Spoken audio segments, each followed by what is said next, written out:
तालुका पेठेतील जिल्हा परिषद शाळा देवगाव येथे मेहता सखी महिला सोशल फाउंडेशनच्या वतीने जागतिक महिला दिनाचे औचित्य साधून शालेय साहित्याचे वाटप करून साजरा केला। पेठ प्रतिनिधी डॉक्टर अशोक पगारे, उपसंपादक नाशिक। 8 मार्च जागतिक महिला दिनाचे औचित्य साधून मेहता सखी महिला सोशल फाउंडेशनच्या वतीने पेठ तालुक्यातील जिल्हा परिषद शाळा देवगावच्या शाळेतील 100 मुलांना शालेय साहित्याचे वाटप केले। मेहता सखी सोशल फाउंडेशन ग्रुपचे सुंदर गीताने स्वागत करण्यात आले। शाळेच्या विद्यार्थी कला पथकाने केले। पेटी, ढोलकी, अन्य वाद्य वाजवून मुलींनी स्वागत गीत सादर केले। प्रमुख मान्यवर अतिथी पाहुण्यांचा सत्कार करून स्वागत माननीय मुख्याध्यापक चौधरी व शिक्षक वृंद तसेच सरपंच, ग्रामस्थ यांनी केले।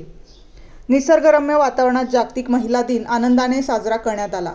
या कार्यक्रमात सरपंच व अन्य ग्रामस्थ, त्याचबरोबर मेहता सखी सोशल फाउंडेशनच्या संचालिका अध्यक्ष रोहिणी जाधव, नाशिक, मीरा भोळे, कल्पना भालेराव, सुशीला जाधव, मंदा डोळस, मंगल बोढारा, माधवी शिरसाट, रेखा खंदारे, रुपाली पगारे, पौर्णिमा कटारे, नीता पवार, रेवती भडांगे, शोभा बागुल, सुमन अहिरे, मालिनी जाधव, शिंदेताई, अंकिता बोढारे, नितीन खरात, विनोद पगारे आदी उपस्थित राहून अतिशय सुंदर उपक्रम राबवला।